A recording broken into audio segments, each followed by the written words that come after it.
அடியானாலே வளர்க்கப்பட்ட பிள்ளைகள் சொல்லலாம். அவர் பெற்றெடுத்த பிள்ளை எப்படி திருவாய் பிள்ளை ஈர்ந்த முதல்வாய் இழந்தாய் ராமான் என்று திருவாய் பிள்ளை கையெழுத்து. அதாவது இந்த திருவாய் பிள்ளையை அருளியவர் பிரம்மாழ்வார். அவர் ஈர்ந்த பிள்ளை. ஆனால் அதை வளர்த்தார் யார் என்றால் ராமானுஜன் என்கிறார் அடியேன். கண்ணனுக்கு அப்படி ஒரு கொள்கை உண்டு. தேவகியின் மகனாக வசுதேவனை குமாரனாக அவதரித்த கண்ணன் யசோதை பிரபோதனுடைய மகனாக வளர்ந்தார். அதுபோல சுந்தராச்சாரியார் சுவாமிகளை எடுக்கப்பட்ட இந்த சேலம் சத்வசமுதாய முறையால் அவருடைய வளர்ப்பு பிள்ளையார் வளர்ப்பு பிள்ளைகள் நீங்கள் இப்படிப்பட்ட உங்களுக்கும் நேர மங்களாதாரத்தை தெரிவித்துக் கொள்கிறேன். 3-4 வருடங்களுக்கு பிறகு மீண்டும் உங்களை சந்திக்கும்படியான ஒரு பெரிய வாய்ப்பு அடியேனுக்கு. என்னால் இந்த சேலம் ரசிகர்கள்னாலே எனக்கு ஒரு உடம்புல ஒரு உற்சாகம், ஒரு சந்தோஷம், ஒரு என்கரேஜ்மெண்ட் எனக்குள்ளே நான் நிலைத்துட்டேன். ஏன்னா உங்களுடைய முகமும் நீங்கள் காட்டுகின்ற ஒரு அன்பும் நீங்கள் எம்மேலே வைத்திருக்கக்கூடிய ஒரு பக்தியும் ஒரு அழகான ஒரு அமைதியான ஒரு சூழ்நிலை, மனதிற்கும் உடலுக்கும் எல்லாவற்றிற்குமான சுகத்தை அனுபவிக்கக்கூடிய இந்த சுபிக்ஷா மகா, இந்த சுபிக்ஷா மகாலிலே இன்றைய தினம் வேறு ஒரு சுவாமி இந்த இடத்தை அலங்கரித்து உபன்யசிக்க வேண்டி இருந்தது. ஆனால் பெருமானாருடைய கடாட்சம், திருமங்கையாழ்வாருடைய கடாட்சம், திருமங்கையாழ்வார் திவ்யதேசத்திலே அவதரித்த அடியனுடைய திருத்தகப்பனாருடைய திவ்ய கடாட்சம் தேசத்தினால் இன்றைய தினம் உங்களை சந்திக்கும்படியான சில விஷயங்களை தெரிவிக்கும்படியான பாக்கியம் அடியனுக்கு ஏற்பட்டது. அதற்கு முதல்லே சேலம் ஸ்ரீவே விஜயராகவன் சுவாமியினுடைய திருவடிகளிலே அடியன் தண்டம் சமர்ப்பித்துக் கொள்கிறேன். ஏனென்றால் இது ஒரு பெரிய வாய்ப்பு. இந்த நாம் பகவத் விஷயத்தில் பல விஷயத்தை அனுபவிச்சிருக்கோம். ராமாயணம் கேட்டிருப்போம், மகாபாரதம் கேட்டிருப்போம். அதிலே பல சில சிறிய கதைகள், நுண்ணிய கதைகள், சூக்ஷ்மார்த்தங்கள், விசேகார்த்தங்கள், ஆழ்வார்களை பற்றி, திருமங்கை ஆழ்வாரை பற்றியோ நம்ம ஆழ்வாரை பற்றியோ பலவிதமான உபன்யாசங்களை, பலவிதமான செய்திகளை பல விஷயங்களிலே பல வித்வான்களிடம் பலபடியாக கேட்டிருக்கலாம்.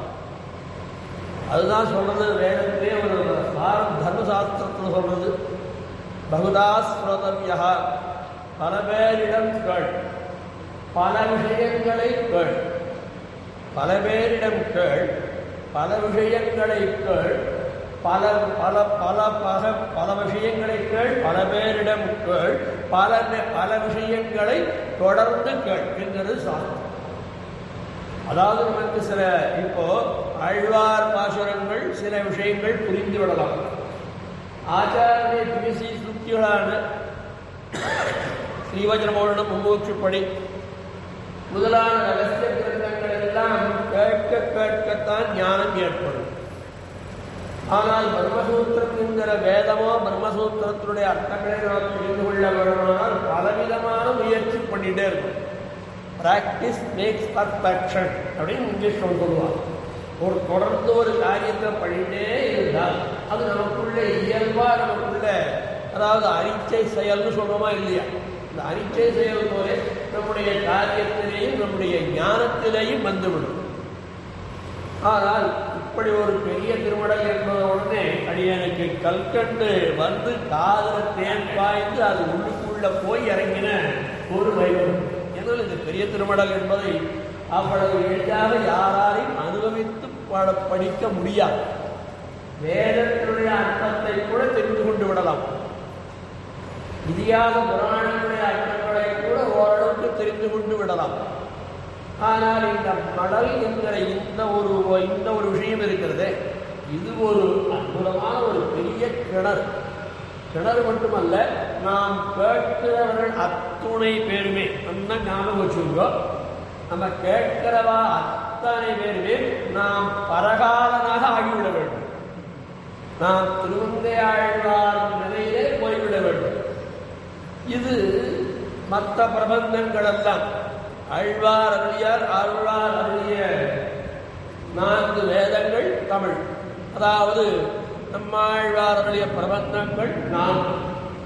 அந்த 4 பிரபந்தங்களுக்கு அங்கமாக அவதரித்தது திருமங்கையாழ்வார் அருளிய 6 பிரபந்தங்கள். இந்த 4 வேதங்களுடைய சாரம்தான், அங்கம்தான் இந்த உபாங்கங்கள் என்று சொல்லப்படுகிற அங்கங்கள் என்று சொல்லப்படுகிற 6.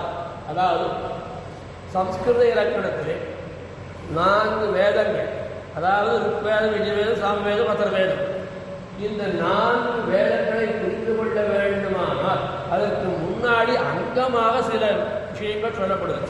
சீக்ஷா, வியாகரணம், சந்தஸ், ஜோதிஷம், நிருக்தம் என்று 6 விதமான அங்கங்கள் சொல்லப்படுகிறது.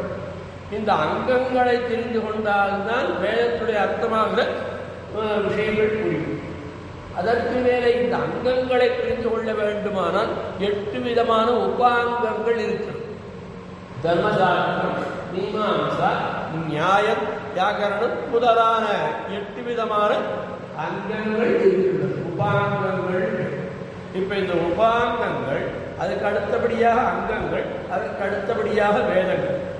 இந்த வேதமானது இப்படி விரிந்து கிடக்கிறது என்று நம்முடைய அர்த்தம். அதுபோல 4 வேதங்களை சுவாமி நம்மாழ்வார் வேதார்த்தத்தை அருளினார். வேதத்தினுடைய அர்த்தங்களை நம்முடைய தமிழிலே, அதாவது இந்த செந்தமிழ் என்று சொல்லிட்டுமா இல்லையா, செம்மொழி, செம்மொழி என்பதை முதலிலே கொண்டு வந்தவர் திருமங்கையாழ்வார் தான். இந்த செம்மொழி வந்து இப்போ சில பேர் சொல்லி நிறைய இப்போ சமீபத்தோட 10,000 செம்மொழி அந்தஸ்து கிடைச்சது. நீ என்ன அந்தஸ்து கொடுக்கிறது? செம்மொழி என்கிற அந்தஸ்தை திருமங்கையாழ்வார் தம்முடைய வாயாலேயே சொல்லியிருக்கிறார். செம்மொழி என்று செம்மொழி நூல் புலவன், செந்தமிழிலே செந்தமிழ், செம்மொழி என்றால் செழுமை மிக்க தமிழ். அது செழுமை. வியாக்கியானம் காட்டால் வியாக்கியானம் இல்லை, ஒரு செழுமையாக ஒரு மொழிக்கு செழுமை. அந்த செழுமைனா என்ன? செழிப்பா இருக்கு. அங்கே போனோம், இப்படி காத்தாலும் வாக்கிங் போனேன், அந்த இடத்துல வரை செடி கொடிகள்லாம் இருக்குது, ஒரு செழுமையாக வானப்பா இருக்கு. அதுக்கு காரணம் என்ன? அது பராமரிக்கணும், அதுக்கு வேர் ஊற்றணும், ஜலம் ஊற்றணும், அதை வெயில் விடணும், ஆனால் செழிப்பா இருக்கு அப்படின்னு சொல்லுவோம் இல்லையா? அப்போ அதே மாதிரி மொழிக்கு செழிப்பு எது அப்படின்னா, எந்த மொழி பேச்சு வழக்காக இருக்க வேண்டும், பேசுகின்ற வழியிலே இருக்க வேண்டும், பேசுகின்ற மொழியாக இருக்க வேண்டும். செம்மொழி என்பதற்கு வியாக்கியானம் பண்றார் விரைவாச்சாரியர். பேச்சு வழக்கில் இருக்கணும், அதற்கு ஒரு இலக்கியங்கள் இருக்கணும். ஒரு ஒரு மொழிக்கு இலக்கியங்கள் இருக்கும். இலக்கியம் மட்டும் இருந்தால் போராது, அதுக்கு ஒரு இலக்கணம் இருக்கும். இப்ப 3 விதமான சிறப்புகளும் இருந்தால்தான் அது செம்மொழி. அது மட்டுமல்ல, பல பேராலே வழங்கப்படுகின்ற மொழியாக இருக்க வேண்டும். பல பேராலே. இப்ப சில மொழிகள் சில இடத்துலதான் சில பேர் மட்டும்தான் பேசலாம்.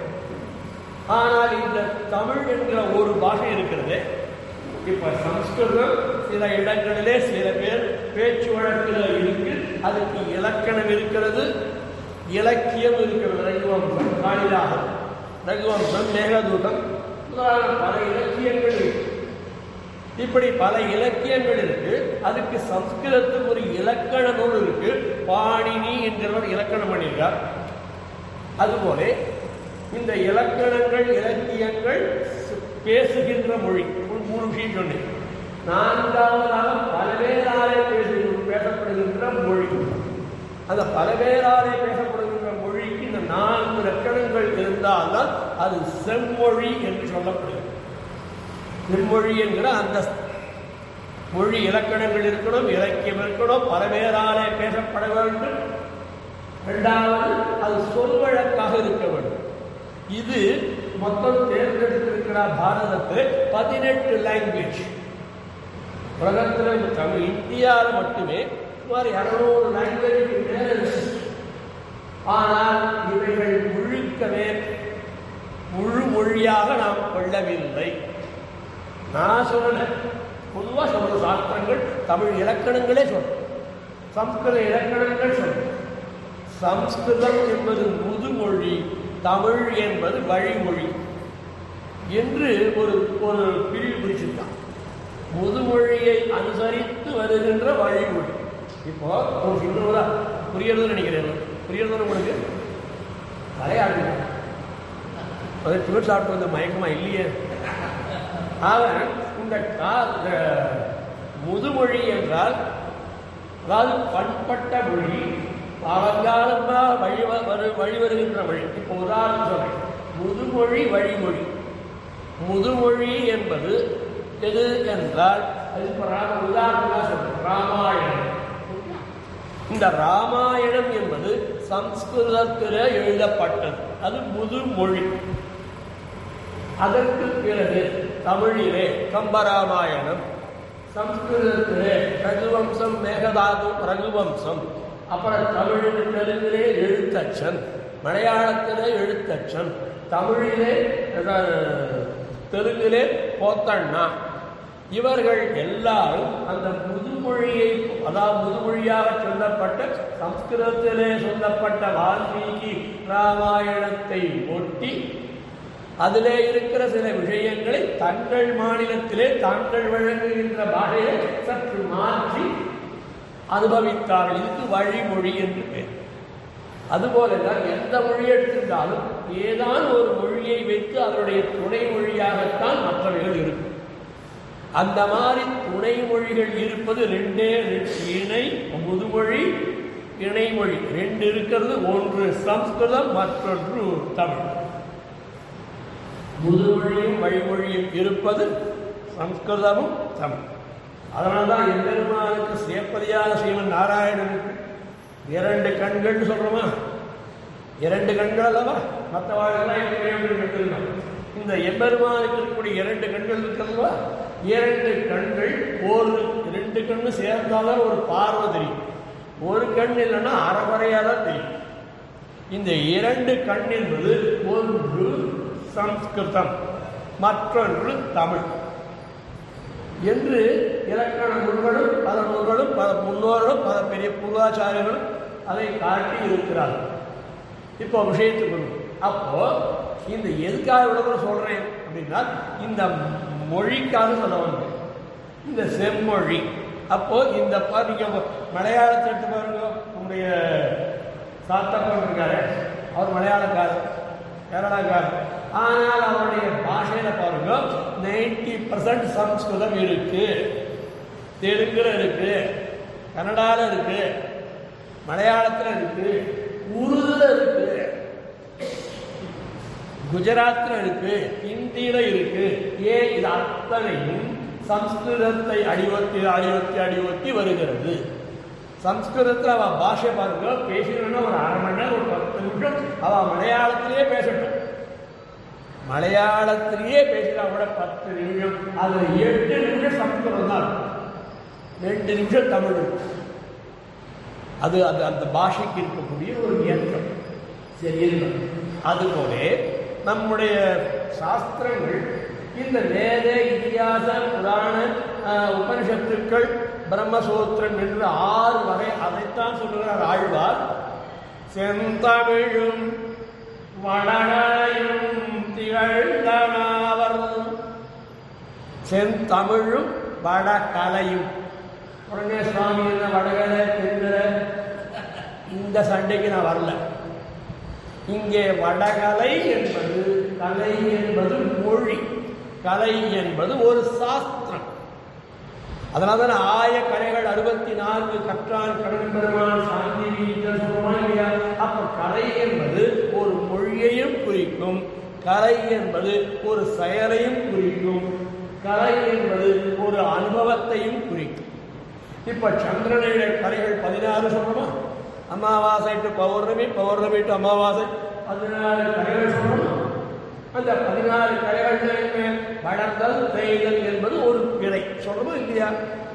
அதுபோல வடகலை என்றால் சம்ஸ்கிருதத்திலேயும் உபாய வேதாந்த வித்வான் அப்படின்னு பத்திரிகையில போடுமா இல்லையா. ஸ்ரீ என்பது பொதுவான எல்லாருக்கும் சொல்லக்கூடிய ஒரு வார்த்தை ஊவே. அந்த ஊ என்ன? ஊ என்பது உபய வேதாந்தம். உபய வேதாந்தம் வித்வான் ஸ்ரீ ஊவே அப்படின்னா என்ன? ஊவே உபய வேதாந்த வித்வான். உபய வேதாந்தம் என்ன? உபயம் என்றால் ரெண்டு, அதாவது சம்ஸ்கிருதத்திலேயும் தமிழிலேயும் வல்லவர்கள், வடமொழியும் வடகலையும் தென் தமிழும் திகழ்ந்த நாவர். நாவர் என்ன? உண்மை உச்சரிக்கக்கூடிய, அதை சொல்லக்கூடிய, இதை ஒரு விஷயத்தை சொல்லக்கூடிய அந்த திறமை. எல்லாரும் இப்போ இந்த தமிழை போட்டு எவ்வளோ பேசுகிறா. இல்லு இல்லு இல்லு இள்ளு இந்த மூணுமே சரியாக வராது. ஆனால் இவர்கள் தான் தமிழ் வளர்த்த சான்றோர்கள். ஆனால் இந்த சம்ஸ்கிருதத்தை யார் ஒருவர் படித்திருக்கிறார்களோ, பொதுவாக சம்ஸ்கிருதம் யாருக்கு கை வந்திருக்கிறதோ, ஏனென்றால் சம்ஸ்கிருதம் என்பது தேவ பாஷை, தமிழ் என்பது தேவ பாஷை. இந்த சம்ஸ்கிருதத்தில் யாருக்கு ஒருத்தர் வல்லமை இருக்கோ அந்த வல்லமையினாலே இவர்களுக்கு ழா இல்லு இல்லு நன்றாக உச்சரிக்க வரும். உதாரணம் சொல்றேன். திருப்பாவேல ஆண்டாள் எங்களை கொள்ளாமல் போகாது, கொள்ளாமல் எங்களை தேவரீர் கைங்கரியத்திற்கு ஏற்றுக்கொள்ள வேண்டும். இந்த இள்ளு சொன்னா அர்த்தம் என்ன? கை கொள்ளுதல், கைங்கரியத்தை ஏற்றுக்கொள்ளுதல். அந்த எள்ளு வரலை.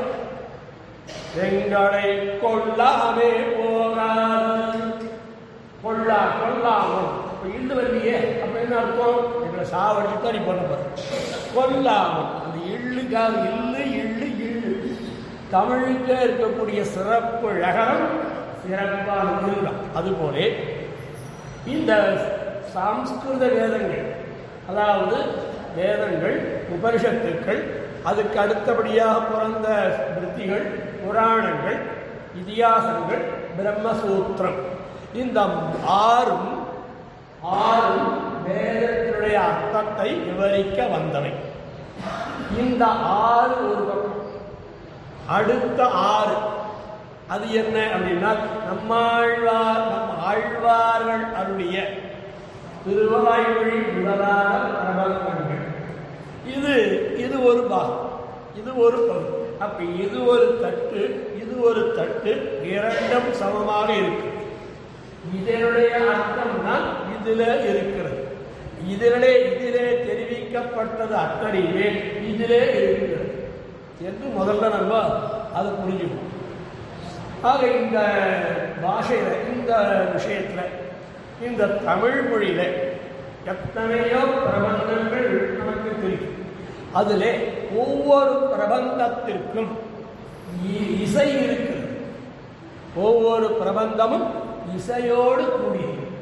ஒவ்வொரு பிரபந்தத்தை சொல்லும் பொழுதும் நம்ம அத்தியாவாள் போட்டி சேவிக்கிறோம், பல சந்தர்ப்பங்களில் கோஷ்டிலாம் சேவிக்கிறோம்.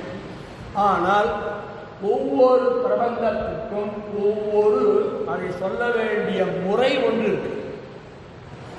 சில கிரந்தங்களும் அப்படி, சில பிரபந்தங்களை அந்த மாதிரி அனுபவிச்சாதான் கண்களிலே நீர் வரும், ஆனந்த வாழ்க்கை. அந்த நம்முடைய உள்ளத்திலே நம்முடைய ஆழ்வாருடைய தமிழ், அந்த ஆழ்வாருடைய பிரபந்தம் இருக்கிறதே, அது என்ன தமிழ்? தீன் தமிழ், பைந்தமிழ், செந்தமிழ் என்று ஆழ்வார்கள் எத்தனையோ விதமாக கொண்டாடுறா இந்த தமிழ். இந்த தமிழுக்கு ஏற்றம் வந்தது, தமிழுக்கு ஏற்றம் கொடுத்தது, தமிழை வளர்த்தது ஆழ்வார்கள் தான். அதிலே நிச்சயமாக சந்தேகமே இல்லை.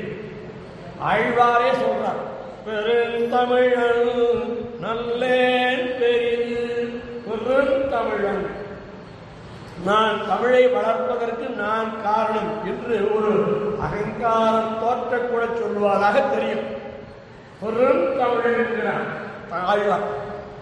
அதுக்கு அடுத்தபடியாக நம்மளோட உபதேச ராமானுஜர் அமுதநாதர் இந்த தமிழை பாசுரத்திலே பாடின ஆழ்வார்கள் சென்று தமதனால் தமிழினுடைய பெருமையை ஆழ்வார்கள் வளர்ப்பதை பெரியவாழ்வான் பிள்ளைவாகம் ஜீயல் நான் கற்றுள்ளார்.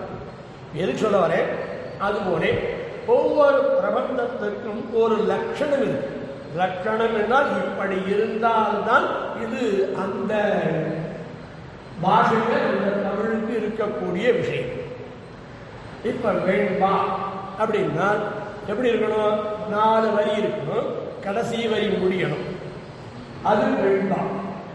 அதே பாசுரத்தை இப்ப வெண்பா ஒன்று சொல்லணுமா பிரபந்தத்தை? ஏன்னா அப்பதான் இந்த மடலுடைய வேகம், மடலுடைய தாற்பயம் நல்லா புரியும். எவ்வளவு ஆழ்வாருடைய திருவங்கை ஆழ்வாருடைய எவ்வளவு ஒரு ஹிருதயத்திலே எந்த தமிழ், அதாவது தமிழ் இவர்கள் கிட்டே வந்து சரணடைந்தது என்று எழுதுகிறார் பெரியவாச்சான் பிள்ளை. தமிழ் வந்து ஆழ்வார்கிட்ட சரணடைஞ்சது. தமிழ் மொழி நம்ம ஏதாவது ஒரு விஷயத்தை கற்றுக்கணும்னா யாராவது ஒரு ஆச்சாரியத்தை போய் உட்கார்ந்து விஷயங்களை கற்றுக்கணும். அது ஏன் அப்படின்னா அடியனுடைய ஞானாச்சாரியரான ஸ்ரீ நரசிம்மாச்சாரியார் திருமணாச்சாரியார் அமையனார் அவர்கிட்ட நான் அடிய விஷயம் கேட்டேன். அப்போ இப்படி ஒருத்தர்கிட்ட கேட்டாலே ஒரு விஷயம் நமக்கு ஞானம் வரும். இந்த தமிழ் மொழி ஆழ்வார்கிட்ட சிஷியனா போச்சு. அப்படின்னா பெருமை பெற்றது இந்த தமிழ் மொழி. ஆழ்வார்கிட்ட வந்து சரணடைந்துதான். ஆழ்வாரே தேவரீர் வாயால என் தமிழ என்ன சொல்லும் நீர், என்ன சொல்லும் நீர், என்ன சொல்லும் நீர் என்று சொற்கள் கூட்டம் கூட்டமாக வந்து ஆழ்வார் திருவடிகளிலே வந்து சரணடைந்துதான். அதை சரணடைந்ததை ஏற்றுக்கொண்டு ஆழ்வார் பாசனம் பாடுகிறார். எவ்வளவு பெரிய எவ்வளவு அற்புதமான இயக்கம் இந்த தமிழ். அப்படி இந்த ஒவ்வொரு பிரபந்தத்துக்கும் ஒரு ராகம் இருக்கு. அந்த இசையோடு சேர்த்து அனுபவிக்கும் பொழுது சாதாரணமாக சொல்லும் இல்லையா, ருக்வேதம் என்பது மந்திரங்களை சொல்வது, எஜுர்வேதம் என்பது மந்திரங்களை எப்படி சொல்ல வேண்டும் என்று சொல்வது, சாமவேதம் என்பது அந்த மந்திரங்களை எப்படி இசையோடு சேர்த்து சொல்ல வேண்டும் என்று சொல்வது சாமவேதம். ரிக் அப்படின்னா மந்திரம், சகஸ்ரதீர்ஷா புருஷா இது மந்திரம். அதே யஜுர்வேதம் என்பது என்ன? மந்திரத்தை எப்படி சொல்ல வேண்டும். சகஸ்ரதீர்ஷா புருஷா, மேலே ஏறி கீழே இறங்கி கீழே போ. சகஸ்ரதீர்ஷா புருஷா இது எப்படி? அப்படி ஏற்ற மாடுலேஷன் இல்லையா? அந்த சொல்லுகின்ற அந்த துவனி, அந்த உள் பொருள் அது நம்முடைய சொல்லுகின்ற வார்த்தையிலேயே வரணும். நம்முடைய சொன்ன பாவனை அது பாடி லாங்குவேஜ் எடுத்துக்கலாம். தப்பினா அந்த உள்ளத்திலேருந்து வரணும். அப்பதான் அந்த சொல்லுக்கு ஒரு அழுத்தம் சொன்னா ஒரு அழுத்தம், ஒரு அந்த சொல்லை உச்சரிக்கக்கூடிய தன்மை இல்லாத இல்லையா? அனுபவத்தில் பார்க்கவே இல்லையா? அதுபோல இதே இப்போ எஜுர்வேதம் சொல்றேன்னா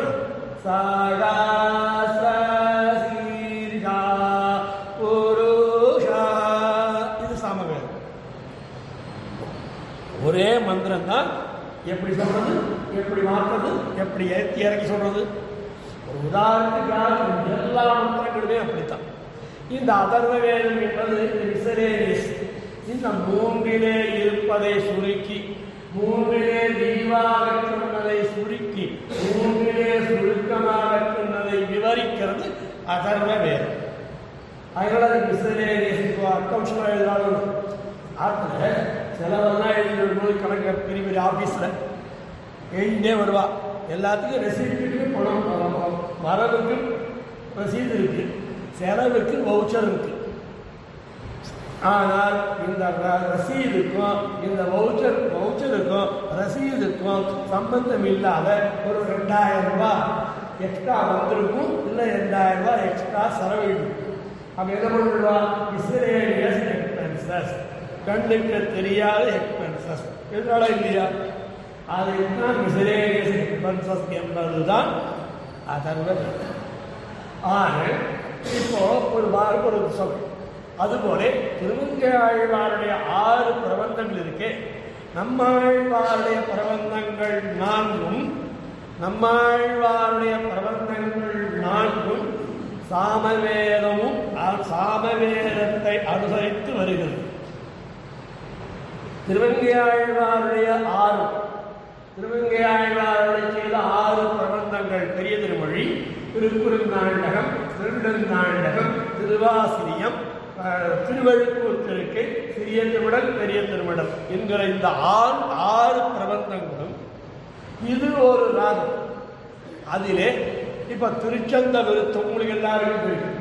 அது சந்தத்திலே வருது, சந்த விருத்தம். அந்த விருத்தம் என்பது தமிழ் இலக்கணத்திலே சொல்லப்படுகின்ற ஒரு இலக்கணம். ஒவ்வொரு பாடலுக்கும் இந்தந்த பாடல் இதுல வருது. தலிச்சீர் வெண்பா நம்முடைய தமிழ் புலர் வரல இருக்காரு என்று சொல்ல அவர் இருக்காரா? அவர் தான் ரசிச்சிருப்பார். எப்படியும் ரசிக்கிறேன் அப்படியா? ஆக அந்த தமிழ் அப்போ இந்த பாஷையில் இருக்கக்கூடிய விஷயம் என்ன அப்படின்னா, இது அந்தந்த சொல் முதிர்க்கிற விதம், அந்த சொல்லை முதிர்க்கும் பொழுதே, சொல்லை சொல்லும் பொழுதே இந்த ஹிருதயத்திலேருந்து வரக்கூடிய பாவம் உண்டு. பாவத்தோட சொல்லணும். இப்போ ஒரு சின்ன உதாரணம் சொல்லி போறேன், நீ சொல்லணுமா? நீலவே ஐயோ நிலை கொண்டதன் நெஞ்சினையே, என்ன அழகு! அது சொல்ற விதம். ஐயோ ஐயோ, எம்பெருமானுடைய அழகை சொல்லுவதற்கு என்னிடம் ஞானம் இல்லை, என்னிடம் சொற்கள் இல்லை. எம்பெருமானுடைய அழகை பற்றி சொல்வதற்கு என்னிடம் சொற்கள் இல்லை. நீலவேணி ஐயோ, நம்ம சொல்றமே ஐயோ,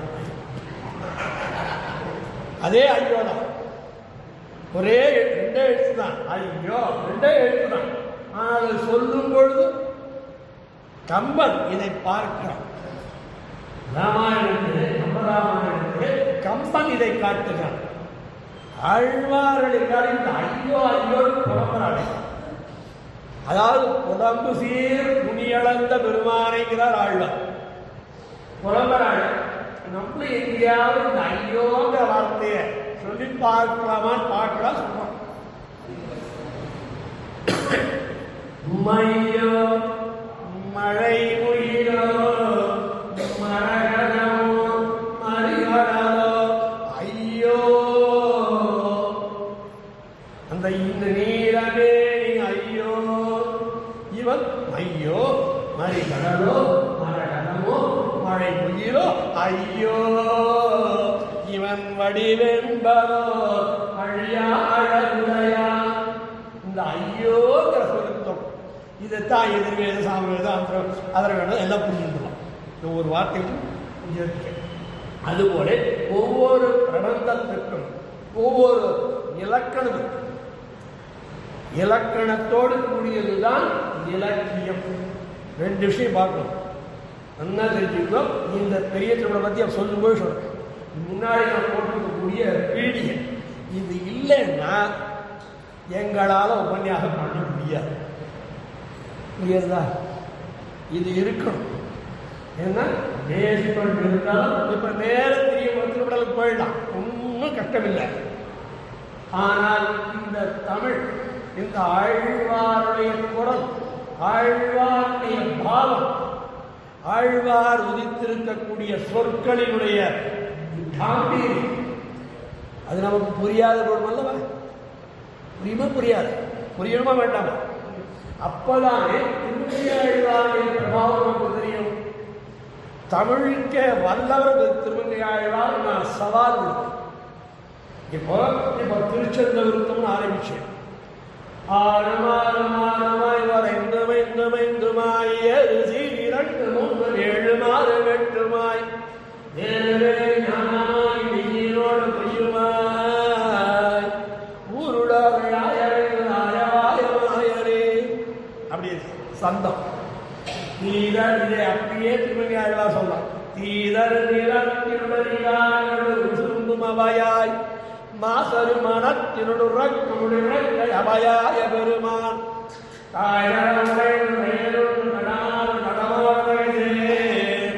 நாதனுர இந்த நகர் நந்திபுர விண்ணகரம் நன்று மனமே. அந்த அதாவது சந்தம் ஒரே பாசத்தை ஒரே மாதிரியா சொல்லிட்டு இருந்தா ஒரு போர் அடிக்கும் சொல்லலாம். அப்போ கொஞ்சம் அப்படி டோனை மாற்றி ஒரே பாட்டிலேயே ரெண்டு மாற்றி காட்டுறார். அது நம்மாழ்வாருடைய பாசத்தில் பார்க்கலாம். ஒரே பாசுரத்திலேயே இந்த சந்தத்தையும் சேர்க்கிறார், பாசுரத்தையும் காட்டுறார் இருக்கணும். அதுபோல திருடுந்தாண்டகம், திருக்குறுந்தாண்டகம், இந்த பெரிய திருமொழி, பெரிய திருமொழியில் ஒரே ஒரு வரி போட்டு சொல்லணும். அதாவது எப்படி சொல்லணும். அந்நாயர் குலமகள் காயந்தன்னை அவரை கடலை கடைந்தடைத்த அம்மா தன்னை அப்படி போடும். அப்படியே அந்த அந்த நினைவிலேயே போடணும்னா திருமங்கை ஆழ்வார் கொண்டு நம்ம பெருமாள் திருமணியில சேர்த்துக்கலாம். அது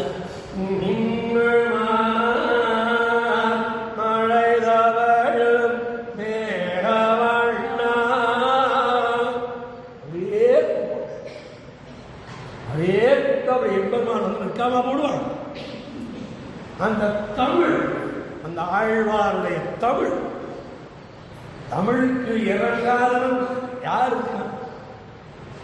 தமிழ் தமிழ் எல்லாரும் மூச்சு மூச்சோடு விடுறாளே, இந்த தமிழ் எங்கே இருந்தது? எவ்வளோ விஷயம் திருநாடு திருச்செந்தூர்த்து சொல்லிட்டேன். அது திருவாய்மொழி, அது சாமவேதம் வகையில வருது. அது சாமவேதம் முன்னாடியே சொல்றேன் எப்படி சொல்ல வேணும். ஓ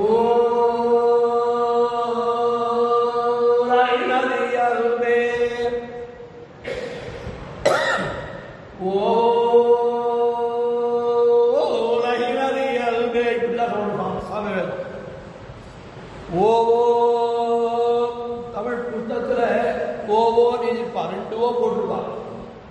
ஆனால் அப்படி அல்ல, 2 நெடில், ஒரு குறில், ஒரு உகார். ஓவோ உலகினதியல்வே ஓவோ உலகில் எவ்வளோ அந்த பாஷை நாதம், அந்த ஸ்வரம், அந்த ராகம். சில பேர் நாராயணா ஓ மணிவண்ணா நாகனாயாய், இதே சிறிய திருமணம். ஏன் அப்படி போடுறார்? நம்ம என்ன பண்றோம்? நாராயணவோ ரெட்டா கொம்பு போட்டு வா போட்டு கால் போட்டு. ஆனால் பழங்கால புத்தகத்தை பார்த்தா 2 நெடில், ஒரு குறில். நெடில் என்றால் 2 மாத்திரை, குறில் என்றால் 1 மாத்திரை. நமக்கு வேற ஏதோ மாத்திரைகள்லாம் தெரியும், தமிழ்ல இலக்கணம்லாம் மாத்திரைலாம் தெரியாதுன்னு. நாராயணா கஜேந்திரவாள் இங்கே கத்தினானா இந்த ஓ அப்படின்னு இந்த சவுண்டை நீட்டித்தான் எம்பெருமான் காதுல உழுத்துடுத்தான். எது? இந்த ஓ நான் கஜேந்திராள் கற்றுகின்ற இந்த ஓ என்கிற சப்தமானது கஜேந்திராள் எம்பெருமான் காதுல உழுத்துடு சேர்ந்த உடனே அந்த என்ன எழுத்து, அந்த ஓ என்கிற நெடிலானது சுருக்கி போய் ஓ, அதாவது விஷயம் சேர்ந்துட்டு நான் கத்தின விஷயம் எம்பெருமானுக்கு தெரிஞ்சிட்டு ஓவோ உலகினதியல்வே ஓ நாராயணா. அந்த தமிழ், அந்த சொல், அந்த பாவம், அந்த சொல்லக்கூடிய விஷயம். சுவாமி அவர் விஜயராகவன் நினைக்கிறார், அந்த சுவாமி மடல் சொல்ல வந்துட்டு இதெல்லாம் வேண்டிகிறேன். ஆகா, இந்த மடலுக்கு வேணும்னா இதெல்லாம் வேணும். எங்க வாசு இல்லை, எங்க தம்புசாமி ஐயங்கார் சுவாமி இல்லை. தம்புசாமி ஐயங்கார் கேள்வி கேட்பார் திருவராச்சாரியார், வாசு கேட்பார் எங்கிட்ட. அந்த தலைமுறை கேப், ஜென்ரேஷன் கேப்னு சொல்றாரு. அந்த மாதிரி அந்த வாசுசுவாமிக்கு முதல்ல திருவடி, அவர் திருவடிகளுக்கு அவருடைய திருத்தகப்பனார் வாசுசுவாமி, அவருடைய திருத்தகப்பனார் அவருடைய திருவடிகளுக்கு அவருடைய தண்டகம் வச்சுக்கிறேன். இவ்வளோ பெரிய சபையை நிர்வகித்து இத்தனை நாள் நிர்வகித்து நடத்தி வந்த அந்த மகனீயர்கள், பாக்கி எல்லாரும் ஏஎன்எஸ் குடும்பத்தார் மற்றும் எல்லாருமே ஒரு செடியை நடுறது பெருசல்ல, விதை நடுவது பெருசல்ல, அதை வளர்த்து மரமாக்கி அதை பழுக்க வைத்து காய்கறிகளை பிறருக்கு கொடுக்கக்கூடிய விஷயம்தான் இந்த சபையை ஆரம்பிச்சிருவாங்க. அந்த காலத்தில் இருந்த காசை வச்சுட்டு பல தடிகர்கள். ஆனால் அந்த சபையை வளர்த்து இன்னைக்கு இவ்வளவு தூரம் கிளைய பரப்பி எத்தனாவது வருஷம் கூட தெரியாது. சில சபைகள்லாம் போடுவான் 44வது வருஷம், 35வது வருஷம், 32 வருஷம். சரி, அது சொல்லிட்டான். ஆக இத்தனை வருஷம் அது நடந்துருக்கு அல்லவா. ஆக அதுக்காக அவர்களுக்கும் நம்முடைய போட்டியாருக்கு, இந்த சத்சம்பிரதாய சகாயாருக்கும் அடியனுடைய மங்களாசாசனங்களை முதலிலே தெரிவித்துக் கொள்கிறேன். இப்படிப்பட்ட ஒரு வாய்ப்பை ஏற்படுத்தி கொடுத்த உங்களுக்கும் விடாந்தி நாராயணன் சுவாமிகள் திருவிழிலே அடியேன் சமர்ப்பிக்கிறேன். ஏன்னா எனக்கு ரொம்ப நாளா இந்த மடலை எங்கேயாவது சொல்ல வேண்டும், இந்த மடல் பிரபந்தத்தை எங்கேயாவது சொல்ல வேண்டும் என்று அறியேன். ஆனால் அதற்கு ஏற்ற இடம் இங்கேதான் என்பது விஜயராகவன் சுவாமி. வேற எந்த சபையில சொல்லியிருந்தாலும் அது ஒரு ரசிக்குமா அப்படின்னு ஒரு பயம் இருந்தது மனசுக்குள்ள. ஏன்னா அதனுடைய சேலத்துடைய ரசிகர்கள் எனக்கு தெரியும் எப்படி ரசிப்பான். இந்த இடத்துல அதை சொல்றதுக்கு எனக்கு ஒரு பாக்கியம் கிடைச்சது. உடனே சேரிட்டேன். ஆக இப்போ இந்த மடலுக்கு வருவோமா? அப்பா இப்போதான் அவர் சரிங்கிறான். ஒரு வழியாக வந்துட்டோம். இந்த மடலுக்கும் விஷயம் என்ன அப்படின்னா, முதல்ல இந்த பெரிய திருமொழி முதல்ல நம்ம திருமங்கையாழ்வாருடைய 6 பிரபந்தங்களுடைய சாரத்தை முதல்ல பார்க்கணும். 6 பிரபந்தங்கள், இவர் அருளிய பிரபந்தங்கள் 6.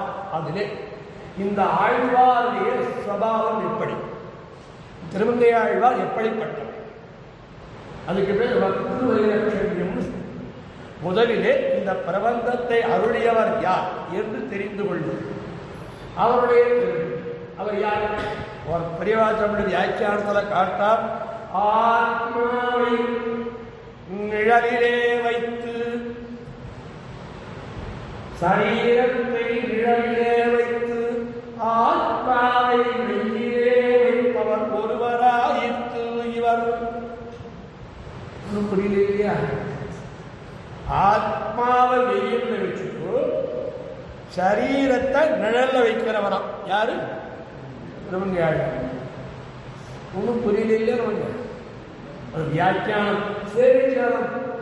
அதாவது இந்த திருமங்கையாழ்வாருடைய சுபாவம் ஆத்மாவை வெயிலிலே வைத்து உடம்பை நிழலிலே வைத்து போர்வர் ஒருவராயிற்று.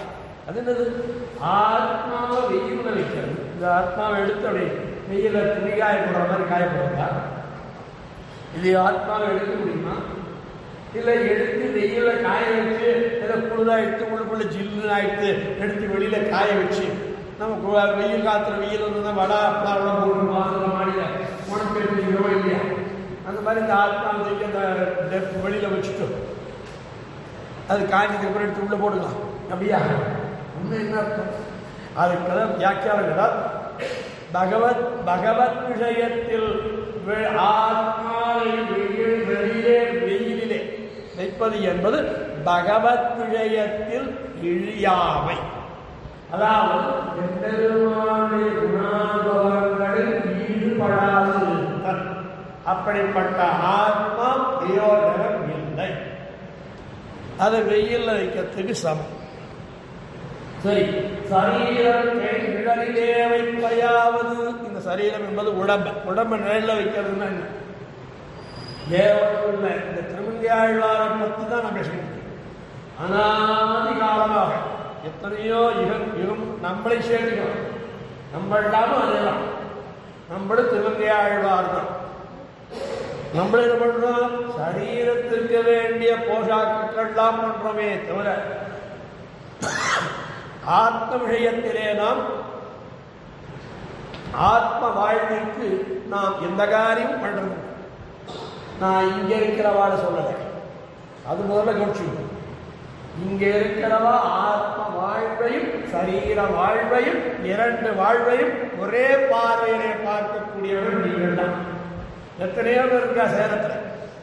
அவள் என்ன பகவத் விஷயத்திலே இழியாம், அதுதான் ஆத்மாவை வெயில்ல வைக்கிறது. சரீரத்தை நிழலிலே வைப்பதாவது பல வருட காலம் பல யுகமாக துன்பம், அதாவது வினைகள் காரணமாக பிறப்பு பிறப்பு இருப்பு இறப்பு பிறப்பு இருப்பு இறப்பு என்று பலபடி சுற்றிக் கொண்டே வருகிறோம். அதாவது கர்மங்களுக்கு வசப்பட்டு நம்முடைய கர்ம வினைகளினாலே மீண்டும் மீண்டும் இந்த விஷயத்திலே சப்தாதிஷயங்களே பிரவணராயிருக்கை. இது உடம்பை நிழலிலே வைப்பதற்கு ஆழ்வார் அதுதான் சொல்றார். வாடினேன் வாடி வருந்தினேன் மனத்தால் பெருந்துயரிடம் பயில் இழந்து கூடினேன் கூடி இளையவர்களோடு அவர் தரும் கதவியே கருதி விஷய பிராவண்யம். இந்த பெண் சுகத்திலேயே அலைந்தேன், ஓடினேன் ஓடி தேடிட்டே போயிட்டே இருந்தேன். எங்க கிடைக்கு வாழ்க்கை என்பதை, மனிதனுடைய வாழ்க்கை என்பதை எப்பொழுதுமே ஏதாவது ஒரு தேடல் தான் இருக்கும். எதை வேணா இருக்கும், அது வியாபாரமாகட்டும், ஸ்கூலாக இருக்கட்டும், கல்யாணமாகட்டும், எதுவாக இருந்தாலும் ஒரு தேடல் தேடிட்டே இருக்கும். நிம்மதி தேடுறோம், பணத்தை தேடுறோம், செல்வத்தை தேடுறோம், புகழை தேடுகிறோம். அடுத்த அது தேடிதான் போயிட்டு இருக்கணும். அதுபோல இந்த தேடல் இந்த தேடல் என்பது எப்படி இருக்கணும், எதிர தேடலா இருக்கணும், எம்பெருமான் விஷயத்திலே தேடல் இருக்கணும். இதைத்தான் ஆத்ம வாழ்விலே கண் வைக்க வரும். ஆத்ம வாழ்விலே கண் வைக்க வரும். அதுக்கு சுவாமி ஆத்ம வாழ்விலே கண் வைக்கையாவது வேற ஒன்றும். இந்த ஆத்ம வாழ்வு என்பதுதான் ஆன்மாவுடைய வாழ்வை பற்றி சிந்திப்பதுதான், ஆன்மாவுடைய வாழ்வை பற்றி சொல்வதுதான் ஆன்மீகம். ஆன்மாவை பற்றி சொல்வதுதான் அதனுடைய விளைவுகள், அதனுடைய பயன்கள், அது செய்யக்கூடிய விஷயங்கள், அதற்கு என்னென்ன விஷயங்கள் நாம் தெரிந்து கொள்ள வேண்டும் என்பதுதான் ஆன்மீகம். இந்த ஆன்மீகம் என்பது ஆத்மாவை பற்றி அறிதல், அந்த ஆத்மாவிற்கு வேண்டிய நலத்தை விரும்புவது. நம்முடைய ஆடிட்டர் இருக்கார், முதியோர் இல்ல நடத்திட்டு இருக்கார், கைங்கரிகள் இருக்கார். இதுக்காக அத்தனை பேருக்கு ஒரு நல்லது சுரங்கள் விளையாடும், அவளுக்கு கஷ்டப்படாமல் இருக்கணும் தான் அந்த மாதிரிலாம் ஏற்பாடு பண்றார். அவரை தேடுறாரா இல்லையா? முதல்ல மனுஷாவை தேடி உள்ள உட்கார வைக்கிறார். அதுக்கு வேண்டிய காரியத்துக்கும் தேடுறார். புகழ்ச்சிக்காக சொல்றேன், உதாரணத்துக்காக சொல்றேன். அப்படி இந்த தேடல், இந்த ஆன்ம வாழ்விற்கு தேடுதல் என்பதுதான் நம்முடைய முதல் குறிக்கோளாக. அந்த ஆன்ம வாழ்விற்கு தேடுவதற்கு முதல் படி எது அப்படின்னா பகவானை பற்றி அறிதல். பகவானை பற்றி அறிதல், எம்பெருமானை பற்றி அறிதல். அந்த எம்பெருமானை அடைவதற்குண்டான வழியை பற்றிய அறிவை பெறுவது. அந்த எம்பெருமானை பெறுவதற்குண்டான வழிகளுக்கு அந்த வழிகளை நாம் செயல்படுவது. இந்த மூன்று விஷயம்தான் ஆன்மீக வாழ்வு. இதைத்தான் ஆன்மீகம் என்று சொல்றோம். அந்த ஆன்மீகம் என்பது தழைத்த பூமி நம்முடைய பாரத தேசம். இது ஆன்மீக பூமி. யார் யார சொல்றாங்க? ஆன்மீக பூமி. எத்தனை ரிஷிகள், எத்தனை ராமாயணம், மகாபாரதம், எத்தனை ரிஷிகள், எவ்வளவு புண்ணிய நதிகள், புண்ணிய ஸ்தலங்கள், புண்ணிய தீர்த்தங்கள், எத்தனை எத்தனை எத்தனை எத்தனை திவிதேசங்கள், எத்தனை எத்தனை எத்தனை கோயில்கள், எத்தனை எத்தனை எத்தனை குளங்கள், எத்தனை எத்தனை எத்தனை அத்தனை குணங்களும் அத்தனை திவிதேசங்களும் ஆன்மீகத்தை நிலைநிறுத்துவதற்காக வந்தவர்தானே. அப்ப என்ன பூமி? பாரத பூமி என்பது ஆன்மீக பூமி. இந்த பூமியிலே வைத்த எம்பெருமானுக்கு நாம் ஒவ்வொரு நொடி பொழுதும் நன்றி செலுத்த வேண்டும். பாரத தேசத்திலே பிறக்கும்படியான பாக்கியத்தை நாம் பெற்றிருக்கோம். உண்டா இல்லையா? சொல்லுங்க. விளையாட்டு இப்படியாட்டு இப்படியாட்டு விகாசனமே. அதுபோலே இந்த விஷயத்தை இப்பொழுது ஆத்மாவை அப்படி நிழலாவது பகவத் விஷயமிரே. இப்போ வெயில்ல போறோம், வெயில்ல எங்கேயோ போறோம், இங்கேயோ ஒரு இடத்துல வெயில்ல போனோடு இங்கேயோ ஒரு மரம் இருக்கு, அணில் ஓடிட்டு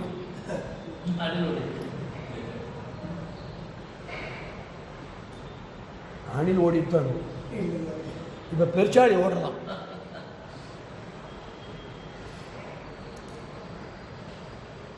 நான் வேற எங்கேயும் போகிறேன். நான் சொல்றது நீங்க அணில் ஓடி இருக்குன்னு நான்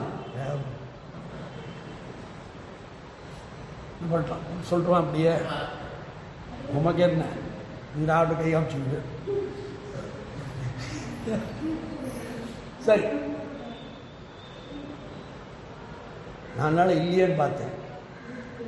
சரி, ஆக இந்த ஆன்மீக வாழ்க்கை என்பது இந்த பாரத தேசத்திலே எவ்வளவு ஆன்மீக விஷயத்தில் நீ ஈடுபட்டாயாகில் ஆத்மாவை பற்றிய அறிவை, ஆன்மாவினுடைய காரியத்தை, ஆத்மா செய்கின்ற காரியத்தை நீ தெரிந்து கொள்ள வேண்டுமானால் 7000 வழிகள் இருக்கிறது. எத்தனை வழிகள் இல்லை, அது எதுவாக இருந்தாலும் சரி. நான் வைஷ்ணவத்தை மட்டும்தான் சொல்லலை, எத்தனையோ வழிகள் இருக்கு. சைவம் இருக்கிறது, சாக்தம் இருக்கிறது, எத்தனையோ இருக்கு. பக்தி பொதுவாக பக்தி என்பதுதான் ஆன்மீகம். ஆன்மீகத்துடைய எல்லை நிலம் பக்தி அப்படி வச்சுக்கலாம். அப்படி இந்த ஆன்மீக விஷயத்தை தெரிந்து கொள்ளுதலிலே தேடினார் தேடினார் ஓடினார் வாடினார். லௌகீக விஷயங்களிலே ஆழ்வார் மனதை வைத்தார். ஏனென்றால் அதற்கு காரணம் இந்த பிறப்பு இறப்பு. அதைத்தான் திருவிருத்தத்திலே நம்மாழ்வார் காட்டார்.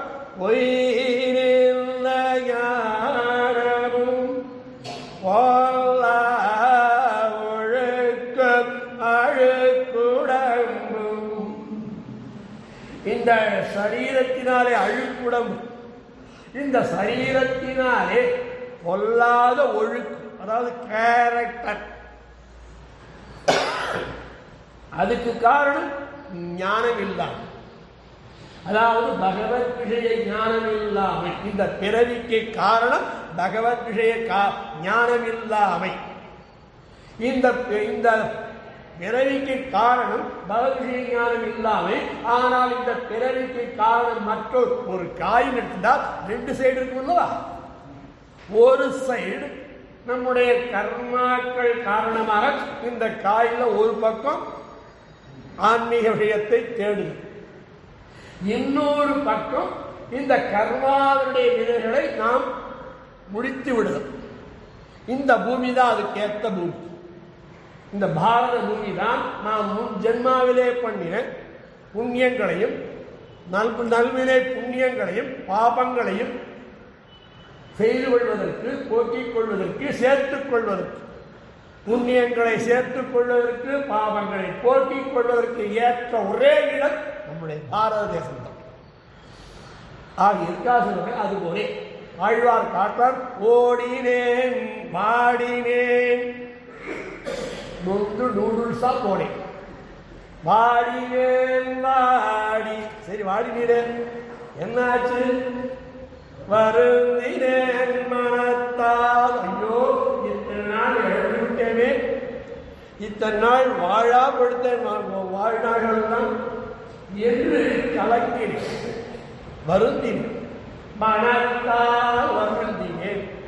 சரி, அப்புறம் கூடினேன் கூடி இளைய வருதம்போடு அவர்கள் கடலிலே கருதி இந்த பெண் சுகத்திலே நான் விழுந்தேன். இந்த ஆழ்வார் ஆழ்வார் தன்னை தாழ்த்திக் கொள்கிறார் என்று சொல்ல வேண்டுமே தவிர ஆழ்வார் இப்படி இருந்தாலும் ஒரு களங்கம் கற்பிக்க கூடாது. சாதாரணமாக பாருங்களேன், ஏதாவது ஒரு உதாரணம் யாரான்னு சொல்லணும்னா நான் உதாரணம் சொல்ல முடியுமா? முடியாது. என்ன சொல்லுவாங்க? உதாரணத்துக்கு என்னையே எடுத்துக்கேன் சொல்றோமா இல்லையா? என்னையே எடுத்துக்கலாம். வேற யாரும் சொல்ல வேண்டாம், நீ என்னையே எடுத்துப்பேன் சொல்றோமா இல்லையா? ஏன்னா என்னை நானே எடுத்துட்டேன், நான் மற்றவன் என்னை என்ன சொல்றாலும் எனக்கு கவலை இல்லை சொல்றோமா இல்லையா? அது மாதிரி ஆழ்வார் நமக்கெல்லாம் சார்பாக தன்னை முன்னிறுத்தி தான் தாழ்ந்தவனாகவும் எம்பெருமான் உயர்ந்தவனாகவும் தன்னை தாழ்த்தி கொண்டான். இதற்கு நைத்தியானந்தானம் என்று பெயர். அப்படி ஆழ்வார் காட்டால் ஓடினேன், ஓடி தேடினான், ஓடி உய்வதொரு பொருளால் நான் உயர்வடைய வேண்டும் என்று தேடிக்கொண்டே போயிட்டே இருந்தேன். பல காலம் திரிந்தேன், பல பேரிடம் திரிந்தேன், பல பேரிடம் போனேன், தெளிவு பிறக்கிறேன். பல சமயங்களிலே புகுந்தேன், தெளிவு பிறக்கிறேன். பல பெரிய அறிவாளிகிட்ட போனேன், தெளிவு பிறக்கிறேன். ஆனால் என்னை தெளிவு பிறக்க வைத்தான் நான் கண்டு கொண்டேன் நாராயணா என்னும் நாமம் வாடி ஓடி அதுதான் பகவத் விஷய ஞானம்.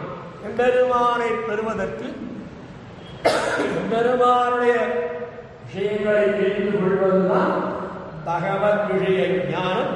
இதுதான் ஆன்மீகம், இதுதான் ஆத்மாவை பற்றிய ஞானம். இதைத்தான் பெரிய திருமொழியிலே காட்டினார். பெரிய திருமொழி என்பது முதல் பிரபந்தம், ஆழ்வாருடைய முதல் பிரபந்தம் பெரிய திருமொழி. 1084 பாசுரங்கள். இந்த பெரிய திருமொழிய சாரம் என்ன?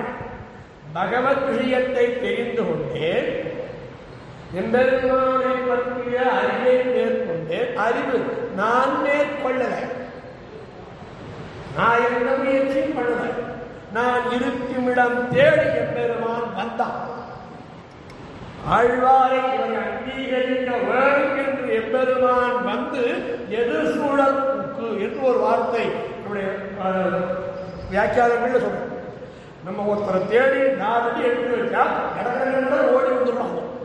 எதிர் சூழல் புக்கு எந்த பக்கம் போனாலும் விடாது திருப்பி வந்து நிற்பான். அதுக்குத்தான் இவனை எப்படியாவது ஆட்கொள்ள வேண்டும், இவரை எப்படியாவது நீங்கிற சாதாரணமாக இருந்த இவனை ஆழ்வாராக ஆக்க வேண்டும் என்று நினைத்து எம்பெருமான் கடாட்சத்தை பண்ணினான், ஞானத்தை கொடுத்தான். அந்த ஞானத்தினாலே எம்பெருமான் கொடுத்த ஞானத்தினாலே ஆழ்வார் காட்டுறதா திருவாய்மொழியில மயர்வர மதினரமருடன் ஆழ்வாருக்கு காட்டினான், நான் இப்படிப்பட்டவன், இந்த குணத்தை உடையவன், இவ்வளவு சங்கு சக்கரங்களை உடையவன், திருமேனி அழகை உடையவன், பீதாம்பர அழகை உடையவன் என்றெல்லாம் தன்னை முன்னிறுத்தி காட்டினான் ஆழ்வார். எப்படி இது முடியுமா சுவாமி? இதெல்லாம் நியாயமா? ஏன் முடியாது? மகாபாரதத்திலே குருக்ஷேத்திரம் என்பது அஸ்தினாபுரம் என்று இன்னி கொண்டாடுகின்ற டெல்லி தான் அஸ்தினாபுரம். அந்த டெல்லியில இருந்து குருக்ஷேத்திரம் சுமார் 200 கிலோமீட்டர் இருக்கு. அந்த குருக்ஷேத்திரத்திலே நடக்கிற யுத்தத்தை சாதாரணமான ஒரு மனிதன், யாரு? சஞ்சயன். அவன் குருக்ஷேத்திரத்திலே 200 கிலோமீட்டர் தள்ளி நடக்கக்கூடிய விஷயத்தை எம்பெருமான் கடாட்சத்தினாலே, கண்ணனுடைய அருளினாலே அந்த சக்சஸை பெற்றான். பெற்று அங்கே நடந்தது இங்கே சொன்னான் அல்லவா? இப்ப அமெரிக்கா நடக்கிற விஷயத்தில் இங்கே பார்க்கலாமா இல்லையா? சுவாமி கையில உலகம் உங்கள் கையில் எல்லாம் பார்க்கலாமா இல்லையா? இங்கேயோ விஷயத்தை இங்கே பார்க்கறே. அது எப்படி முடிஞ்சது? சயின்ஸ் அட்வான்ஸ்மெண்ட் நீங்க சொல்றேன், நான் சொல்றேன் அது எம்பெருமானுடைய கடாட்சம். எல்லாருக்கும் டெக்னிக்கல் நாலேஜ் வந்துடுறதா? யாரும் நமக்கு எம்பெருமான் போட்ட பிச்சை சுந்தர் பிச்சை புரிஞ்சுவோம். அது எவ்வளவு நாலேஜ் முடியுதோ இல்லையா? அங்கேயும் ஒரு தமிழன் தான். புரியுறதா? இது சொல்றேன். அது மாதிரி அந்த எம்பெருமானை காட்டி கொடுக்க எம்பெருமானை கண்டால் ஆழ்வார். ஆனந்தம் ஆனந்தம். எதை தேடி போனேனோ, எதை தேடி ஓடினேனோ, அந்த ஓடிய பொருள் என் முன்னே வந்து நிற்கிறது என்று அந்த பெருமானை பற்றி அவருடைய குழுக்கள், அவருடைய செற்றிதங்கள், அவருடைய திருமேனி அழகு, அது எல்லாவற்றையும் மயர்வரம் அதிநலம் அருளினம் ஆழ்வாருக்கு காட்ட திருப்பானாழ்வாருடைய தனிமொழி தெரியுமா? திருப்பானாழ்வாருடைய தனி அமர்நாதிரான் கையில் காட்டலே சொல்லுங்க. கண்டபாரம் கமல நல்லாண்டி சொல்லுங்க. ஏட்டர முதலபந்தம் திருமாவட்டம் செவ்வாய் வாட்டவில் கண்கள் மேறி முனியரின் கழிவு பாட்டினால் கண்டு வாழும் காட்டலே வாழும். ரெண்டு சேர்ந்து எம்பெருமான் தன்னுடைய நெறியேற்ற கிருபையினாலே ஆழ்வாருக்கு தன்னுடைய திருமேனி அழகு, தன்னுடைய குணங்கள், தன்னுடைய செயல்கள் இவைகளெல்லாம் அட்டவே கண்டம். இந்த இடத்திலே கண்டபாதம் அது கண்களிலே கண்டபாதம். காணுதல் என்பதற்கு இரண்டு அர்த்தம் காட்டாற்றிய வியாக்கியானத்தில் காணுதல் என்பது இந்த கண்களை கொண்டு காணுதல், அனுபவித்தல் என்கிற ஒரு அர்த்தமும் உண்டு. அப்போ காட்டவே கண்டார். அதே முடிந்தது வாழும் வாழும், அதாவது அந்த அனுபவித்ததையே வாழ்க்கையாக, அதுவே தன்னுடைய சிறந்த வாழ்வாக நினைக்கக்கூடிய திருப்பானாழ்வார். அவருடைய திருவடிகளை நாம் பணிகிறோம். வாழ்ந்தால் சொன்ன இல்லையா? அதுபோல ஆழ்வாருக்கு காட்ட அத்தனை விஷயங்களையும் சேர்த்து அவை வெளிவரலாம் காட்ட ஆழ்வார் அனுபவித்தால் அது பெரிய திருமொழியிலே. அடுத்ததாக சுவாமி மடலுக்கு வரணுமே இருக்கிற வீரகம் வர சுவாமி இன்னும் அவசரம் 4 நாள் இல்லைன்னா அடுத்த வருஷமும் தொடங்குவேன். உடனே இவர் பார்க்குறார் சுவாமி இப்படியே நீங்கள் ராமாயணம் இருந்தாலே அப்படிதான் உண்மையாக. ஏன்னா இந்த அனுபவங்கள்லாம் நம்ம லைஃப்ல ஒன் டைம், இந்த பெரிய திருமணம் என்பதெல்லாம் லைஃப்ல ஒன் டைம் தான் நமக்கு அனுபவிக்கிறதுக்கு முடியும். இதெல்லாம் ஏன்னா அவ்வளவு ஆழம், அவ்வளவு கருத்து, அவ்வளவு உட்பொருள், அவ்வளவு ஒரு பாவம். இதெல்லாம் மேல அப்படியே மேல இந்த வாரியா சொல்லிட்டு போறதுக்கு எனக்கு தெரியாது. அந்த மாதிரி சொன்னா நீங்க ரசிக்கிறவாறு இல்லை. நீங்க என்னோட வாயிலிருந்து வரக்கூடிய ஒவ்வொரு சொல்லையும், ஒவ்வொரு அழுத்தத்தையும், அந்த சொல்லிலே இருக்கக்கூடிய பொருளையும் உற்று நோக்கி அனுபவித்துக் கொண்டிருக்கிறவர்களோ நல்ல ரசிகர்கள் அல்லவா நீங்கள்? இல்லையா? சொல்லுங்க. ஆமா சொல்லுங்க. இதுக்காக நம்மளை பத்தி பெருமையா பேசுறதுனால தலையாட்டுங்க. உங்களை பத்தி பெருமையாக தானே பேசுறேன். ஆமா தலையாட்டுங்க. இருக்கோ இல்லையா அது தலையாட்டுங்க. ஆக அந்த ரசிகத்தன்மை அப்போ எப்படி அனுபவிக்கணும்? கொஞ்சம் கொஞ்சமாக தான் அனுபவிக்கணும். குழந்தைக்கு சாதம் எப்படி போடணும்? அப்படி ஸ்பூன் எடுத்து கொஞ்சம் கொஞ்சமாக தானே போடணும். இவ்வளோ எடுத்து அப்புறம் வாயில எங்கள் ஆற்றுல எங்கள் பொண்ணுலாம் சாப்பிடுச்சு. இந்த குழந்தை சாப்பிடக்குள்ள அதுக்கு என்ன பண்ண கையை கொண்டு போகும்போது சிறுந்தா போவா. அதான் இருக்கிற சாதத்துக்காக வச்சு சிரிச்சு அடிச்சு விட்டுருவான். எப்படியோ சாப்பிட்டா போகும். ஏன்னா அது ஒரு பழக்கம். எது சொல்லுவேன், அது போல சுகமாக அனுபவிக்கிறது தமிழ். வேற ஒன்று அது என்னை ஆழ்வாரை என்னை பேச வைத்து அது ஆழ்வார் பண்ணுகின்ற வியாபாரம். இதிலே அப்புறம் அனுபவித்தார். அது எதுவரையும் நின்றது. பெரிய திருமொழியில் பெருமான் தன்னுடைய திவ்ய கிருபையினாலே ஆழ்வாருக்கு தன்னுடைய சொரூப ரூப குண விபூதி ஐஸ்வர்ய சேத்திரங்கள் இவைகளை காட்டி கொடுக்க கண்டு அனுபவித்தார். அந்த அனுபவத்தினுடைய எல்லை எது? இப்போ இந்த மகானுக்கு இந்த மகானுடைய எல்லை எது? அந்த கேட் இல்லையா? அந்த கேட்டும் எல்லை. அதுக்கு அடுத்த பகுதி ரோடு இல்லை வேற யாருக்கும். அப்போ இந்த பகவத் விஷயத்தினுடைய எல்லை எது? அர்ச்சாவதானம். நிவிதேசங்களிலே எழுந்தருளிருக்கக்கூடிய அர்ச்சாவதானம். அப்ப அர்ச்சாவதானத்தினுடைய பெருமையை பேசினால் பெரிய திருமொழியிலே. அடுத்ததாக திருக்குறுந்தாண்டகம். இந்த தாண்டகம்ங்கிற வார்த்தை நம்ம கேள்விப்பட்டிருக்கோம். குறுந்தாண்டகம், நெடுந்தாண்டகம், சிறிய திருமடல், பெரிய திருமடல். அந்த கோர்வையை பாருங்க. தமிழ் நாதமொழிகள் கொடுத்தது இந்த தலைப்பு. அந்த இலக்கண வழியாக இலக்கண ரீதியாக இந்த பிரபந்தத்துக்கு தலைப்பு கொடுத்தா யார்? நாதமொழி. நம்மாழ்வாருடைய இந்த பிரபந்தங்களுக்கு, அதாவது இத்தனை பிரபந்தம் நம்மாழ்வாரிலிருந்து பெற்றால் மதுரகதியார். அந்த பிரபந்தத்திற்கு இது இந்த இலக்கணத்திலே வருவதனாலே அந்தந்த பெயரை கொடுத்தார். திருக்குறுந்தாண்டகம், திருநெடுந்தாண்டகம். தாண்டகம் என்றால் 6, குறுந்தாண்டகம் என்றால் 6 சொற்கள், 6 பதங்கள் ஒரு வரியிலே வந்தால் அது குறுந்தாண்டகம். நிதியினை பவளத்தூளை இணையார் இணையவல்லார் கதியினை இணையார் அல்லார் கதியினை ஆர்.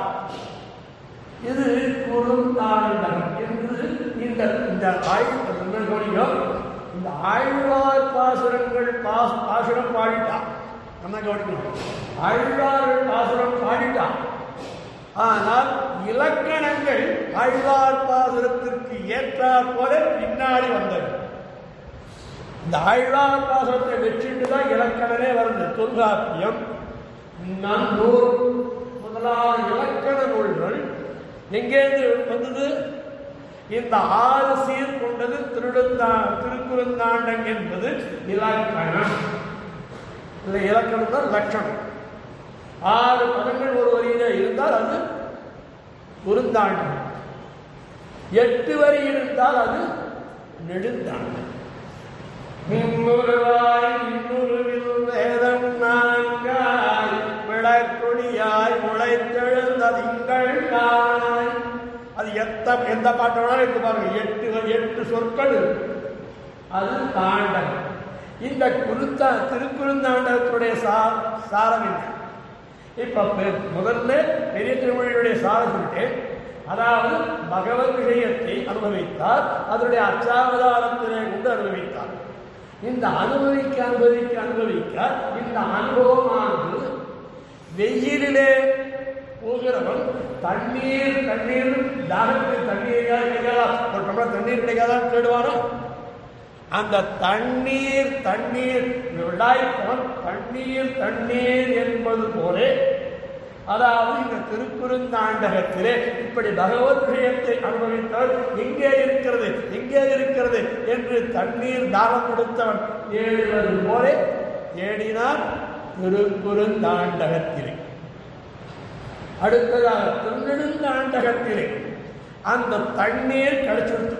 தாகத்துக்கு தண்ணீர் கிடைச்சிருச்சு. இடத்திலே தண்ணீர் என்பது பகவத் குணானுபவம். பெருமானுடைய குணானுபவங்களை அனுபவிப்பதுதான் தண்ணீர் கிடைச்சிருச்சு. ஆனால் என்ன பண்றோம்? உதாரணத்துக்கு சொன்னேன், நான் தான் சில பேர் தீர்த்த சாப்பிட்றது டம்ளர்ல சாப்பிடுவோம். ஆனால் நான் எங்க ஆத்துல கிணத்துல இழுத்து சொம்ப அப்படியே கொடுப்பேன். ஏன்னா அந்த தாகத்தினுடைய வேட்கை அது என்னுடைய பழக்கம். இந்த டம்ளர்ல கொண்டதெல்லாம் எனக்கு பிடிக்காது, சாப்பிட பிடிக்காது, திருப்தி வராது. அதுபோல ஆழ்வாருக்கு திருக்குறுந்தாண்டகத்திலே திருப்தி வரவில்லை, அதனால மேல மேல தண்ணீர் வேணும் என்று திருநெடுந்தாண்டகத்திலே. அடுத்ததாக இது மடல் திருவழுக்கூத்திருக்கை. அது 7 விதமான சொற்கள். 1 2 3 4 5 ஒரு மடல் மாறி சித்தகத்தே அருவலவா என்று ஒரு பேரும் நீர் மலர்த்த வீதில் ஒரு முறை அயனை ஒரு பேருந்தி 1 இருமலர்த்த வீதில் 1 1 2 1 2 3 1 2 3 1 2 3 4 5 1 2 3 4 5 6 1 2 3 4 5 6 7 1 7 6 5 4 3 2 1 6 5 4 3 2 1 5 4 3 2 1 4 3 2 1 2 3 1 3 2 1 1. அது தேர் மாதிரி. அது நகவந்தம் என்று பெயர். அது திருவழுக்கூத்திருக்கை.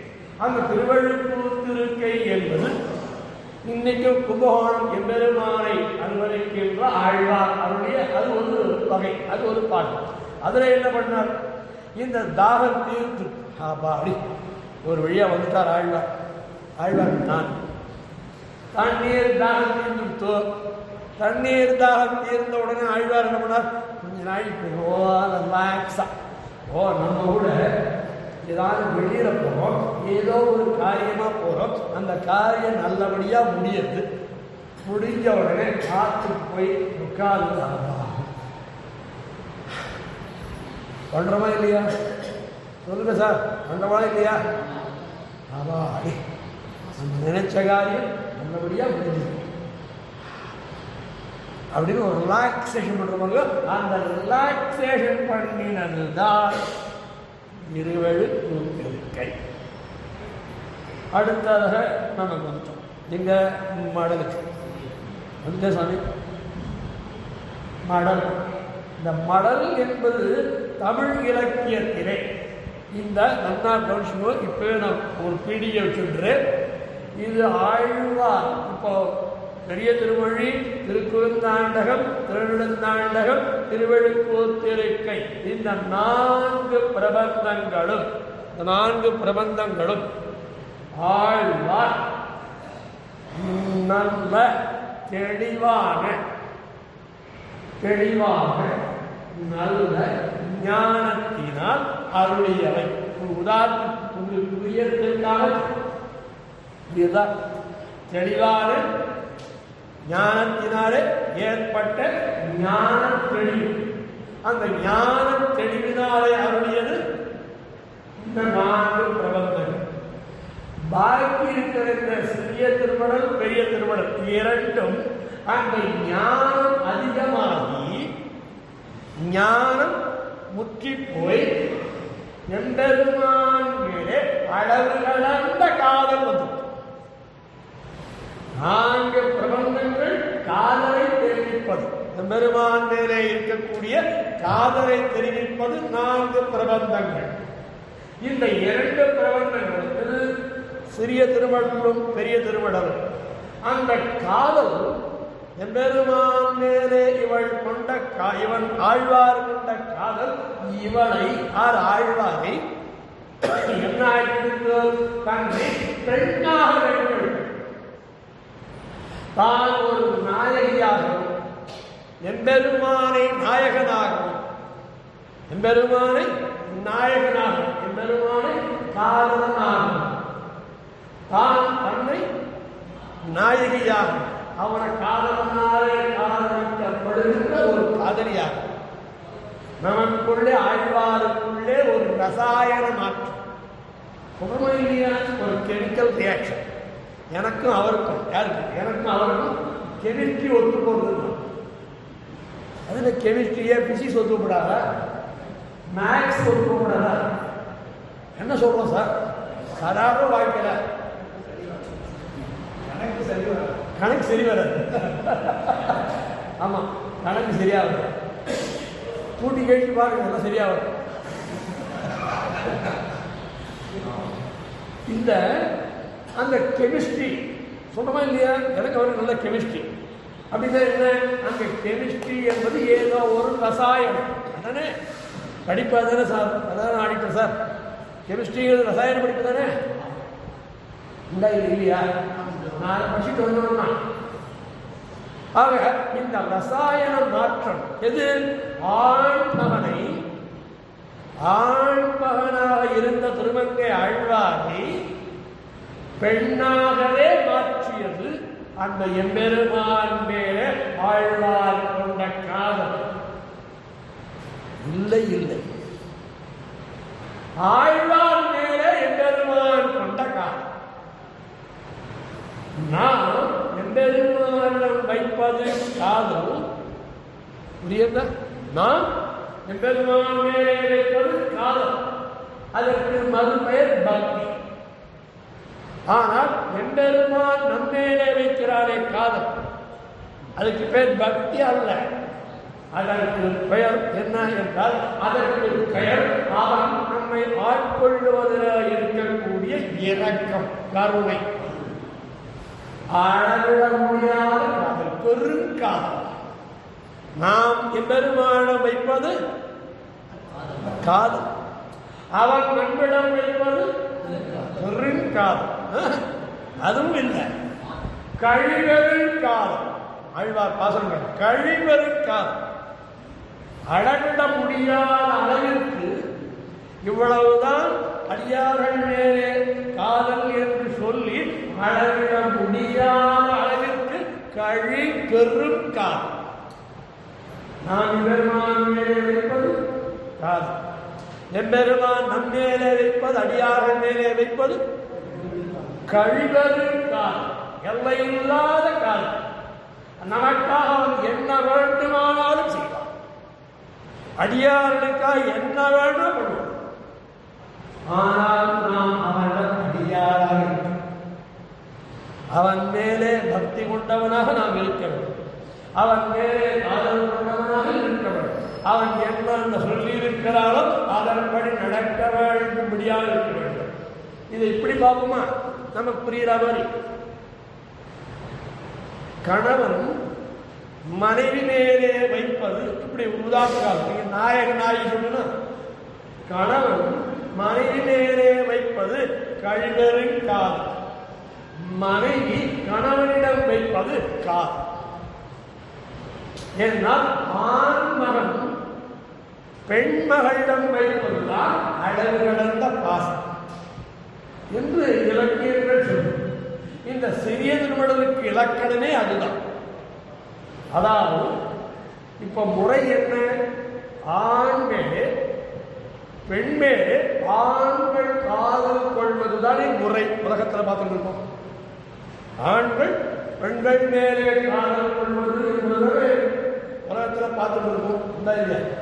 மாஸ்க் கைவிடு, சிரிக்கிறத தெரிய மாட்டேங்குது.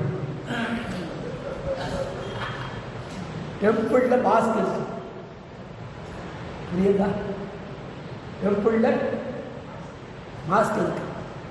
நான் சொல்றது வேற, நான் சொல்றது இந்த மாஸ்க். ஆக எம்ஓஎஸ்பி இல்லை. ஆக இப்படி இந்த விஷயத்துல இப்போ கழிவாப்போ நாயகன் நாயகி மேலே வைப்பது கழிவெறிக்காது. ஆனால் இங்கே என்ன ஆட்சி? ஆழ்வாரசு அது மாறி போச்சு. ஏனென்றால் நாயகனிடம் அளவு கடந்த காதலை கொண்டபடியினாலே நாயகனை பெற்றார் அல்லது வாழ்வு இல்லை என்று நிலை வருகிறது அல்லவா? அந்த நிலையிலே எழுந்த பிரபந்தங்கள் தான் சிறிய திருமடலும் பெரிய திருமடலும். இந்த இரண்டு மடல் அப்படின்னா என்ன? மடல் என்றால் என்ன? அப்போ எம்பெருமானுடைய விஷயத்தை எப்படி பார்ப்போம்? இது ஒரு கோணம். அதாவது அளவு கடந்த, அதாவது முறை மாறின, அக்கிரமமாக கிரமம் மாறின ஆண்கள் பெண்மகள் மேல் காதல் கொள்வது என்பது இயற்கை. ஆனால் இங்கே என்னாச்சு? அந்த எந்த நாயகனுடைய ஈழைகளும் நாயகனுடைய அழகு, நாயகனுடைய சொல்லு, நாயகனுடைய செயலும், இந்த இடத்துல நாயகன் நாயகன் நாயகன் என்பது எம்பெருமானை, நாயகி நாயகி நாயகி என்ற அதாவது திருமங்கை ஆழ்வாரை. இவர் பரகால நாயகி, அவர் நாயகி. அந்த நாயகி நாயகன் மேலே வைப்பது, நாயகி நாயகன் மேலே வைப்பது, நாயகன் நாயகி மேலே வைப்பது, இந்த இரண்டில் எது பெரியது என்று தெரிவிப்பதுதான் மடம். அதாவது அவருடைய அழகு, அவருடைய குணம், அவருடைய செயல்கள், அவருடைய புகழ், அவருடைய வீரம் முதலானவைகள் எல்லாம் இந்த நாயகியை இருக்கிற இடம் இருக்கிறதுக்கு ஒட்டல். 7:30 மணி 7:15 ஆயிரத்துல உங்களுக்கு ஒரு ஃபீலிங் வரும் இல்லையா? அதுதான் இல்லையா? உங்க ஏழு விஷயம் நான் பொதுவாக சொல்றேன். ஒரு 7:15, ஒரு 7:15 வச்சுருக்கோம். ஒரு 7:15 என்ன தோணுது? தெரியாது, சொல்ல அதை கேட்கணும் அப்படின்னு 7:15 ஒரு பதட்டம் வருவா வராதா? இல்லையா? யாருக்குமே வரலையா? நீங்க வந்திருப்பாங்க நினைச்சு நான் வந்திருக்கேன். அந்த ஒரு பதட்டம், அந்த ஒரு தெரிஞ்சுக்கணும், விஷயத்தை தெரிஞ்சுக்கணும். ஆரம்பத்திலே போனாலும் அந்த உள்ளாத மதங்களை கேட்கும் போது அந்த கம்பீரம், அந்த தமிழ் சொல்றேன். அப்போ அந்த ஒரு பதட்டம் இருக்கிறதா, ஏன் நாம் அனுபவிக்க போகிற விஷயம் இனிமையாயிருப்பதினாலே, அனுபவிக்க போகிற விஷயம் இனிமையாயிருப்பதினாலே நமக்கு என்ன ஏற்படுறது? ஒரு ஆர்வம். எப்படியாவது ஆட்டோ இருக்கா, ஷேர் ஆட்டோ இருக்கா, 2 வீலர் இருக்கா, 4 வீலர் இருக்கா, எப்படியோ நடந்தாலும் அந்த 7:25 உட்காந்து வரமா இல்லையா? இதனாலே இந்த விஷயத்தினுடைய இனிமை. அதுபோல நாயகன் இருக்கிற இடத்திற்கு, நாயகி இருக்கிற இடத்திற்கு தேடி வர வேண்டி இருக்கா? முறை மாறி நாயகன் இருக்கக்கூடிய இடத்திற்கு நாயகி செல்கிறாள் அல்லவா? இதைத்தான் மடல் என்கிறோம். இந்த மடலை பற்றி ஒரு இலக்கண குறிப்பு இருக்கு. ஒவ்வொன்றுத்துக்கும் ஒரு இலக்கணத்திற்குள்ளே அமைக்கப்பட்டது. அதாவது இப்ப இந்த ஹாலில் ஒரு கட்டடம், ஒரு எல்லை இருக்குதா? ஒவ்வொரு மொழிக்கும் இலக்கணம் இருக்கணும். அது தமிழுக்கு இருக்கு. அந்த இலக்கணம் என்ன அப்படின்னு தெரிஞ்சுக்கணும்னு ஆசை உங்களுக்கு எல்லாருக்குமே. மடல் தான் என்ன அப்படின்னா என்ன இலக்கணம் தெரிஞ்சுக்கலாமே சாயங்காலம். விமதாலே ஸ்ரீநகரே நாதாய கரிவையே சதுஷ்டவே பிரதானாய பரகாலாய